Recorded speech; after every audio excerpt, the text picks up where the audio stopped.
आज हम एक ऐसी किताब के बारे में बात करने वाले हैं जिसमें सिखाए गए लेसन्स को अपनी जिंदगी में अपनाकर आप गलत आदतों को अच्छी आदतों से बदल सकते हैं, अनहेल्दी थिंकिंग को पॉजिटिव और बेहतर थिंकिंग में बदल सकते हैं और इस तरह अपनी जिंदगी का कंट्रोल अपने हाथ में ले सकते हैं। हम जिस किताब के बारे में बात करने जा रहे हैं उसका नाम है you are not your brain, जिसे जेफरी एम श्वार्ट्ज और रेबेक्का ग्लैडिंग ने लिखा है। किताब को अच्छे से समझने के लिए हम इस किताब को 10 जरूरी भागों में डिस्कस करने जा रहे हैं। तो चलिए शुरू करते हैं। भाग 1, आदतों को बदलने के लिए सेल्फ डायरेक्टेड न्यूरोप्लास्टिसिटी को इस्तेमाल करें। सेल्फ डायरेक्टेड न्यूरोप्लास्टिसिटी का मतलब है अपने दिमाग पर फोकस करके उसे अपने अनुसार चलाना है। इसमें न्यूरो का मतलब दिमाग के उस हिस्से से है जहां से विचार और भावनाएं कंट्रोल होती हैं, और प्लास्टिसिटी का मतलब है कि भले ही यह हिस्सा काफी ठोस हो, लेकिन आप कुछ प्रोसेस या इस पर कुछ काम करके इसे अपने अनुसार प्लास्टिक की तरह बदल सकते हैं। आसान भाषा में समझे तो आप अपने दिमाग के उस हिस्से जहां से विचार और भावनाएं कंट्रोल होती हैं उस पर ध्यान देकर वहां से अपनी मनचाही भावनाओं और मनचाहे अच्छे विचारों को सोचकर आप अपने बुरे विचारों को अच्छे और पॉजिटिव विचारों से बदल सकते हैं।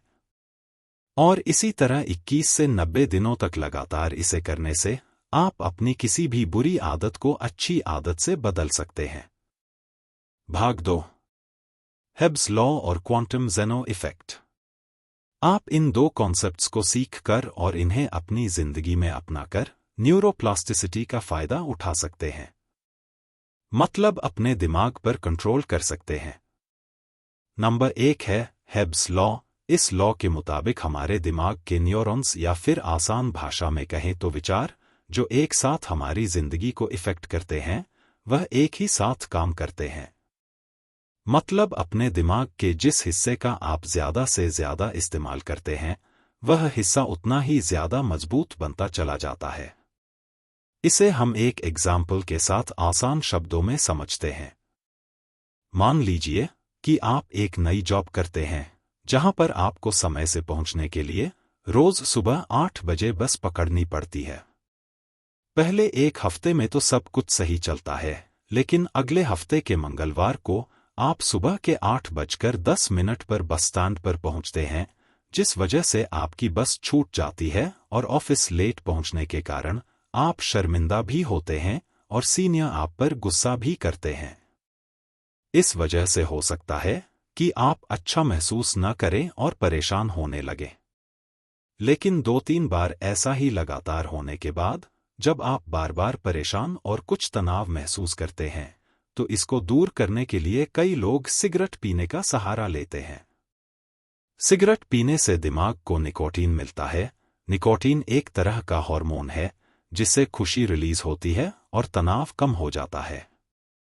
और कुछ समय ऐसा करने के बाद धीरे धीरे यह आपकी आदत बन जाती है और कुछ हफ्तों के बाद बस स्टैंड या पर लेट पहुंचना परेशानी या तनाव का कारण बनने की वजह से सिगरेट पीकर निकोटीन या खुशी हासिल करने का एक मौका बन जाता है। और वहीं से जन्म होता है एक खराब आदत का, जो कहीं ना कहीं आपकी पर्सनल और प्रोफेशनल दोनों लाइफ को खराब कर सकती है। और एक बार इस तरह की गलत आदत लगने के बाद सिगरेट ना पीना परेशानी और तनाव की वजह बन जाती है, भले ही आप ऑफिस समय से पहुंचे या नहीं। इस तरह हमें खुशी मिलने वाले जिस काम को हम बार बार करते हैं वह हमारी आदत बनने लगती है, फिर चाहे उससे मिलने वाले रिजल्ट्स हमारे फेवर में हो या हमारे अगेंस्ट में। ऐसी कंडीशन में फंसने के बाद कुछ लोग कहते हैं कि वह अपने आप पर कंट्रोल नहीं रख पा रहे हैं, इसलिए सिगरेट पीना उनके लिए बहुत जरूरी है। लेकिन अगर ध्यान से इस सिचुएशन को देखें तो किसी इंसान को सिगरेट पीने से खुशी मिलती है, यह उसने अपने आप ही अपने दिमाग को कुछ पहले ही बताया था और फिर इसे लगातार प्रैक्टिस करके भी दिखाया कि उसे सिगरेट पीने से खुशी मिल रही है। और उनकी इस एक्टिविटी के वजह से ही दिमाग ने स्वीकार किया कि हाँ, इस काम को करने से खुशी मिलती है। इस तरह पहले हमारा कंट्रोल हमारे दिमाग पर होता है, अगर हम अपने विचारों को सही से अपने फेवर में कंट्रोल करें तो यह हमें वह सब पाने में मदद कर सकता है जो हम चाहते हैं। इसलिए ऐसी कंडीशन में आपको चाहिए कि आप समय से ऑफिस पहुंचने में खुशी को महसूस करें। ऐसा करने से कुछ दिनों में आप देखेंगे कि आप समय से ऑफिस पहुंच रहे हैं, जिससे आपको कई फायदे होंगे। सबसे पहले आपको खुशी मिलेगी, दूसरा सिगरेट ना पीने के वजह से आप हेल्दी रहेंगे और तीसरा आपकी पर्सनल और प्रोफेशनल लाइफ भी बेहतर बनेगी। तो इस रूल की सीख ये है कि इस तरह अपनी लाइफ में उन आदतों को अपनाएं जिससे आपको खुशी भी मिले और वास्तविक जिंदगी में उनसे फायदा भी हो। दूसरा कॉन्सेप्ट क्वांटम ज़ेनो इफेक्ट है। यह एक यूनानी फिलॉसफर के जरिए बताया गया नियम है। अगर हम इसे आसान भाषा में समझे तो इसका मतलब है प्रैक्टिस कर करके एक बेवकूफ इंसान भी बुद्धिमान बन सकता है। इसी तरह एक इंसान जिसकी आदतें ठीक ना हो वह भी अच्छी आदतों की लगातार होश में रहकर प्रैक्टिस करते हुए अच्छी आदतों को अपनाकर अपनी जिंदगी को बेहतर बना सकता है। इस नियम की सीख यह है कि अगर आप नेगेटिव थिंकिंग की जगह पॉजिटिव सोचना चाहते हैं तो एक्टिवली हमेशा पॉजिटिव ही सोचें। इसी तरह अगर आप कामयाब बनना चाहते हैं तो हमेशा कामयाबी के बारे में सोचें कि आप कैसे कामयाब बन सकते हैं। कामयाब बनने के बाद आप किस तरह बेहतरीन जिंदगी जीने वाले हैं। और इसी तरह लगातार आप ऐसा 21 दिनों तक सोचने से यह आपकी आदत बन जाएगी। भाग 3। बुरी आदतों को छोड़ने के लिए इन 4 स्टेप्स को अपनाएं। यह भाग इस किताब का सबसे महत्वपूर्ण भाग है क्योंकि इसमें ही हम उन स्टेप्स को डिस्कस करने जा रहे हैं जिन्हें इस्तेमाल करके आपको बुरी आदतों को खत्म करके अच्छी आदतों को अपनाने में काफी मदद मिलेगी। पहला कदम अपने विचारों के बारे में जागरूक होना, यानी उन विचारों के बारे में अवेयर होना और जानना जो आपको नेगेटिविटी की तरफ ले जा रहे हैं, और उन विचारों के बारे में भी जानना जिनसे आपको खुशी मिलती है और फायदेमंद भी हैं। हर सुबह 5 मिनट मेडिटेशन की प्रैक्टिस करके आप इस कला में माहिर बन सकते हैं। दूसरा तरीका है विचारों को लेबल करना, यानी हर रोज आपके दिमाग में आने वाले विचारों को 2 भागों में बांटना। एक भाग में वो विचार जो आपके लिए जरूरी है और दूसरा भाग में जो जरूरी नहीं है। तीसरा तरीका है पॉजिटिव एक्टिविटी पर ध्यान देना। यह नेचुरल लॉ है कि जिस चीज पर हम ज्यादा फोकस करते हैं वह बढ़ती ही जाती है, चाहे पॉजिटिव पर करें या नेगेटिव पर। इसलिए नेगेटिव विचारों को दूर करने और पॉजिटिव विचारों को बढ़ाने के लिए पॉजिटिविटी बढ़ाने वाली एक्टिविटीज को ज्यादा करें, जैसे किताब पढ़ना, पॉजिटिव लोगों की बायोग्राफीज पढ़ना, यूट्यूब पर नॉलेजेबल, प्रेरणापूर्ण और मोटिवेटेड लोगों को सुनना, रीडर्स बुक्स क्लब की बुक समरी वीडियोस और इस तरह के पॉजिटिव लोगों के साथ ज्यादा समय बिताना। इन तरीकों के जरिए आप पॉजिटिविटी को काफी हद तक बढ़ा सकते हैं। चौथा तरीका है विश्वास के साथ कदम उठाना। अपने ऊपर विश्वास रखें कि लगातार अच्छी आदतों को करते हुए, अच्छे विचारों को सोचते हुए और उसके लिए जरूरी एक्शंस लेते हुए जल्द ही आपकी बुरी आदत अच्छी आदत में बदल जाएगी। भाग 4। आप अपने दिमाग से डिफाइन नहीं हैं, बल्कि उसे खुद डिफाइन करें। कई बार हमारा मन भटकने लगता है। हमारे दिमाग में ऐसे विचार आते हैं जिन्हें हम सोचना नहीं चाहते, जिन विचारों के साथ हम आगे नहीं जाना चाहते। लेकिन इन सब के बावजूद विचारों की उस तेज ट्रेन को दोबारा अपने कंट्रोल में करने में हम में से कई लोग असहाय महसूस करते हैं। ऐसा सभी के साथ होता है। तो क्या यह अच्छा नहीं रहेगा कि हम यह जान लें कि कैसे अपने विचारों को अपने कंट्रोल में करके मन को कंट्रोल किया जाए? ऑथर का मानना है कि ऐसा पॉसिबल है कि हम अपने विचारों को अपने कंट्रोल में कर ले, इससे पहले कि वह नेगेटिविटी फैलाएं या उनकी वजह से आप परेशान हो। इस बात को अच्छे से समझाने के लिए वह एक मरीज की कहानी बताते हैं जिनकी उन्होंने कभी मदद की थी। यह कहानी है अमेरिका के एक यंग लड़के की जिसने एक्टिंग में अपने करियर की शुरुआत की थी। हालांकि शुरू में उसको छोटे छोटे लेवल्स पर काफी अच्छी सफलता मिली, जिससे इंस्पायर होकर उसने और अच्छे लेवल पर अपना ऑडिशन देने का सोचा। और इसी तरह एक स्टेट लेवल एक्टिंग कंपटीशन में ऑडिशन देने के दौरान वहां के जज को उनका परफॉर्मेंस पसंद न आने के वजह से जब जज ने उनको अच्छा नहीं कहा तो वो डिमोटिवेट होने लगे। उन्हें लगने लगा कि वह वास्तव में अच्छी एक्टिंग नहीं कर सकते और उस दिन के बाद से उनका एक्टिंग करियर डाउन जाने लगा। इसी परेशानी को ठीक करने के लिए वो ऑथर से मिले, जिन्होंने उनको एग्जामिन करने के बाद बताया कि यह सब उनके सोचने के वजह से हो रहा है। उनके साथ ऐसा इसलिए हो रहा था क्योंकि जहां उनका एक दिमाग यह कह रहा था कि कोई बात नहीं, हम इस कमी को सुधार कर बेहतर एक्टर बन सकते हैं, वहीं दूसरी तरफ उनका दिमाग कह रहा था कि सच में तुम अच्छी एक्टिंग नहीं कर सकते। ऐसे में उन्होंने नेगेटिव वाले दिमाग को सुना जो उनको डिफाइन कर रहा था। उसकी सुनने और उस पर फोकस करने की वजह से नेगेटिविटी बढ़ती चली गई, जिसे कंट्रोल करना उनके हाथ में नहीं रह गया। लेकिन ऑथर से मिलने और अच्छी सलाह लेने के बाद जब उन्होंने पॉजिटिव विचारों पर ध्यान देना शुरू किया तो कुछ ही महीनों बाद वह बेहतर एक्टर बनने लगे और उन्हें कई नए ऑडिशन देने का भी मौका मिला और कई में उन्होंने अच्छा परफॉर्म भी किया। इस तरह हम जो भी हैं उसको हम खुद डिफाइन करते हैं, हमारा दिमाग नहीं। हमें ये करना चाहिए कि अपने पॉजिटिव और ऐसे विचार जो फायदेमंद है उन पर ध्यान दें और उनको ही एंटरटेन करें, नेगेटिव को नजरअंदाज। भाग 5। हम अपने दिमाग को फिर से ट्रेन कर सकते हैं। जैसा कि हमने अंतिम भाग में डिस्कस किया कि जिस बारे में हम ज्यादा सोचते हैं, जिस पर हम ज्यादा फोकस करते हैं, वही चीज बढ़ने लगती है। चाहे वह पॉजिटिविटी हो, कामयाबी हो, खुशी हो या दुख, चाहे वह बुरी आदतें हो या अच्छी आदतें, खराब फाइनेंशियल कंडीशन हो या अच्छा फाइनेंशियल स्टेटस, ये सब निर्भर करता है फोकस पर। इसलिए इस बात को जानने के बाद हम अपने उन विचारों पर जो पॉजिटिविटी और खुशी लाते हैं उन पर फोकस करके अपने दिमाग को दोबारा से ट्रेन कर सकते हैं। बेहतर तरीके से सोचने के लिए आप कुछ इस तरह के तरीके अपना सकते हैं। उन चीजों के बारे में सोचना शुरू करें जिनकी आप कदर करते हैं।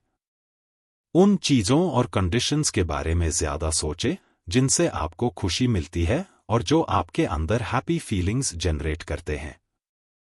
ज्यादातर समय अपनी कामयाबी के बारे में सोचें। अपनी अच्छी फाइनेंशियल कंडीशन के बारे में ज्यादा समय सोचें। अपने आप से पॉजिटिव बातें करें। हर कंडीशन में ऐसे सोचें कि मैं खराब कंडीशन को अच्छी कंडीशन में कैसे बदल सकता हूं, बजाय कि वह सोचने के कि मैं इसे नहीं कर सकता। हर रोज मेडिटेशन करें ताकि बुरे विचारों के बारे में आप अवेयर हो सके और अच्छे विचारों को जानकर अच्छे विचारों पर ज्यादा फोकस कर सकें और अल्टीमेटली खराब आदतों से अच्छी आदतें बदलने के लिए हर जरूरी कदम लें। भाग 6। रीफ्रेमिंग करें। बुरी आदतों या बुरे विचारों को दूर करने और अच्छे विचारों को अपनाने के लिए लेबल करने का तरीका बहुत अच्छा है, लेकिन सिर्फ लेबल करके अच्छा या बुरा में डिवाइड करके बुरे को अच्छा करना थोड़ा मुश्किल है। इसके लिए इन विचारों से रिलेटेड अपने नजरिए को बदलना भी जरूरी होता है। ऐसा इसलिए जरूरी है क्योंकि कई बार जब नेगेटिव विचार आते हैं तो हम में से कई लोग सोचते हैं कि यह विचार भी इम्पोर्टेंट है या जरूरी है और या तो उन्हें सीधे स्वीकार कर लेते हैं या तो उन्हें सीधे रिजेक्ट कर देते हैं, बजाय कि उन पर सोच विचार करने के। क्योंकि इस तरह के नेगेटिव विचार पर सोच विचार करना थोड़ा स्ट्रेसिंग हो सकता है, लेकिन ऐसा करना चाहिए क्योंकि हर चीज का रिजल्ट जरूर मिलता है। अगर हम उसे अच्छे से हैंडल करेंगे तो अच्छा रिजल्ट मिलता है और ठीक से हैंडल ना करें तो उसके मुताबिक रिजल्ट मिलते हैं। इसलिए ऐसी कंडीशन में हमें रीफ्रेमिंग की जरूरत होती है। रीफ्रेमिंग मतलब अपने पॉइंट ऑफ व्यू या नजरिए को बदलना। इसे आसानी से समझने के लिए आइए हम एक मरीज की कहानी के जरिए इसे डिस्कस करते हैं जिसकी ऑथर ने मदद की थी। मरीज की कहानी कुछ ऐसी है कि जब वह जरूरी टॉपिक्स के बारे में सोच रहे होते थे या फिर बात कर रहे होते थे तो उनके दिमाग में दूसरे अनएक्सेसरी ऐसे विचार आने लगते थे जो वह नहीं चाहते थे कि आए। और ऑथर को बताते हुए उन्होंने एक्सेप्ट किया कि अगर ऐसा कुछ दिनों तक और रहा तो हो सकता है कि मैं मेंटली बीमार होने लगूं। अगर कुछ समय तक इसे ठीक नहीं किया गया तो मेरे साथ कुछ बुरा हो सकता है। ऐसा कुछ दिनों तक लगातार चलता रहा। उसके बाद ऑथर की सलाह के अनुसार उस मरीज ने अनएक्सेसरी विचारों को एक नाम या लेबल दिया, फॉरेन इन्वेडर, क्योंकि इस नाम में एक तरह से दुश्मनी है जिससे हर इंसान दूर रहना चाहता है। और अल्टीमेटली अननेसेसरी विचारों को ऐसा लेबल या नाम देने की वजह से मरीज ने यह महसूस किया कि कुछ दिनों में ही उस तरह के विचार आने कम हो गए, क्योंकि इस तरह के शब्दों में ऐसा साउंड है जिन्हें कोई लड़ाकू या एलियन ही सुनना ज्यादा पसंद करेगा। एक सभ्य इंसान सुनना शायद पसंद ना करे। इस तरफ पहला कदम यानी लेबल करने के बाद उन्हें दूसरा कदम उठाने का मौका मिला जिसमें वह अपने आप से कुछ इस तरह की बातें कर सके कि मैं यह नहीं हूं जो हर तरह के विचारों को सुने, बल्कि वह सिर्फ मेरा दिमाग है और मैं क्या सुनता और क्या एक्सेप्ट करता हूं वह मैं हूं। इसलिए चाहे मैं जो भी सुनूं, लेकिन स्वीकार वही करता हूं जिससे मुझे फायदा हो, जो मेरे खुशी में योगदान दे और मेरी कामयाबी में योगदान दे।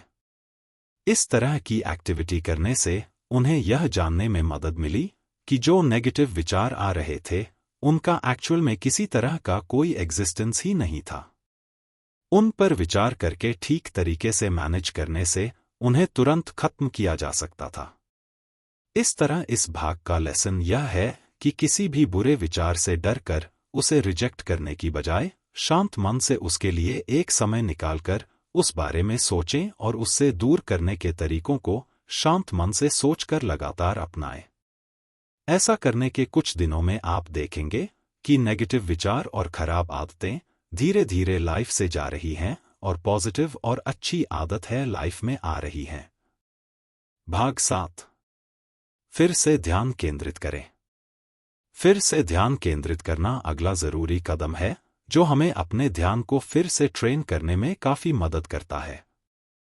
यह जरूरी है खासकर तब केंद्रित जब आप भी कई लोगों की तरह अपने जरूरी कामों पर फोकस करने के लिए काफी संघर्ष करते हैं, क्योंकि कई बार ऐसा विचार जो किसी इंसान के लिए फायदेमंद नहीं है लेकिन अट्रैक्टिव होने की वजह से वह अपने जरूरी काम पर फोकस नहीं कर पाते या उस पर फोकस करने में काफी संघर्ष करना पड़ता है। इसलिए लेबलिंग और रीफ्रेमिंग टेक्निक को अपनाने के साथ साथ इस तरीके को जानना और जरूरत पड़ने पर इस्तेमाल करना भी बहुत जरूरी है। रिफोकस के इस तरीके में प्रोडक्टिविटी और पॉजिटिविटी की तरफ ध्यान लाने वाले तरीकों को अपनाने की सलाह दी जाती है। इसके लिए उन पॉजिटिव विचारों के लिस्ट बनाएं जिन्हें आप सोचना चाहते हैं, उन अच्छी आदतों की लिस्ट बनाएं जिन्हें आप अपनाना चाहते हैं, अच्छे लोगों की लिस्ट बनाएं जिनके साथ आप ज्यादा समय बिताना चाहते हैं। और जब भी किसी तरह का कोई नेगेटिव विचार में दिमाग में आए और उसे दूर करने का कोई इमीडिएट तरीका ना सूझे तो अल्टीमेटली अपनी पॉजिटिव विचारों की लिस्ट पर ध्यान दें और उस बारे में सोचना शुरू कर दें। या इसके लिए आप अपने किसी ऐसे दोस्त से बात कर सकते हैं जो आपको पॉजिटिव रहने में मदद करें। इसके अलावा अपने काम से मिलने वाले मनचाहे रिजल्ट्स के बारे में सोचें और पूरे फोकस के साथ काम में लग जाएं। ऐसा करने से आप देखेंगे कि अपने दिमाग को अपने हिसाब से मनचाही चीजों में एंगेज करके आप उसे कंट्रोल कर रहे हैं और उसका फायदा उठा रहे हैं, बजाय कि वह आपको कंट्रोल करके आपका फायदा उठाए। हालांकि यहां पर यह याद रखना जरूरी है कि यह तरीका नेगेटिव विचारों को दिमाग में आने से रोकने या उन्हें रिजेक्ट करने का नहीं है, बल्कि उनके आने के बाद उनसे पॉजिटिवली डील करने का है, जिसमें आप नेगेटिव विचार आने के बाद सिर्फ अपने पॉजिटिव और मनचाहे विचारों और आदतों के बारे में सोचते हैं। और कुछ समय ऐसा सोचने के बाद नेगेटिव विचार अपने आप दिमाग से हटने लगते हैं और आप अच्छा महसूस करने लगते हैं। भाग 8, री-एवोल्यूशन। सबसे जरूरी नियम अपने आप से मिलना है, अपने आप को दोबारा हासिल करना है, क्योंकि अगर हम यह करने में सक्षम नहीं है तो हम नहीं जान सकते कि कौन से विचार हमारे लिए जरूरी और फायदेमंद है। लेकिन इसके अपोजिट, जितने लंबे समय तक हम खराब आदतों या खराब विचारों के साथ जुड़े रहते हैं, अपने आप से दूरी बढ़ती जाती है। जबकि रीएवोल्यूशन के इस तरीके में आपको अपने आप के साथ जुड़ने, प्यार करने, मतलब अपनी हेल्थ, ब्यूटी, विचारों को महत्व देना सीखते हैं। रीएवोल्यूशन का यह तरीका आसान भाषा में कहें तो अपने आप को काइंड मेंटालिटी से देखने और ट्रीट करने का एक तरीका है। मतलब अपने आप से सच में प्यार करना, अपने लिए जो सच में फायदेमंद है, उन विचारों को, उन आदतों को ही अपनाना, ना कि उनको जो को कुछ समय के लिए अट्रैक्टिव हो और नुकसानदेह न हो। हालांकि यह रातों रात नहीं होगा, लेकिन लेबलिंग, रिफ्रेमिंग और रीफोकस जैसे तरीकों को लगातार इस्तेमाल करने से दिमाग में पॉजिटिव और प्रोडक्टिव रहने की शक्ति विकसित होती है। यह तरीका अपने आप को देखने और जुड़ने में मदद करता है, बजाय कि नेगेटिव विचारों को सरेंडर करने से। यह तरीका आपको इस काबिल बनने में मदद करता है कि अपने लिए सबसे अच्छे और सुरक्षित डिसीजन ले सके। इसलिए अगर आप चाहते हैं कि खराब आदतें छोड़कर अच्छी आदतें अपनाएं, अपने आप को बेहतर बनाएं और सच में आप अपने आप से प्यार करते हैं, तो इन लेबलिंग, फ्रेमिंग आदि तरीकों को अपनाएं। इसके लिए कुछ समय निकाल अपने अंदर देखें कि क्या आप इन तरीकों को अपना रहे हैं या नेगेटिव विचारों पर ही फोकस कर रहे हैं। अगर अपना रहे हैं तो इन्हें और ज्यादा और अच्छे तरीके से अपनाएं, और अगर नहीं तो इन्हें अपनाना शुरू करें, ताकि आपके दिमाग को आप कंट्रोल कर सके, ना कि दिमाग आपको। भाग 9। आदतों को बदलने के लिए ऑर्गेनिक तरीकों को इस्तेमाल करें। क्या आप जानते हैं कि लोग स्मोकिंग क्यों करते हैं, जबकि वह जानते हैं कि यह उनके लिए नुकसानदायक है? इसका जवाब है निकोटीन के लिए। लोग ज्यादा आइसक्रीम क्यों खाते हैं, जबकि उन्हें पता है कि यह उन्हें मोटा और अनहेल्दी बना देगी? जाहिर सी बात है, मीठे के लिए।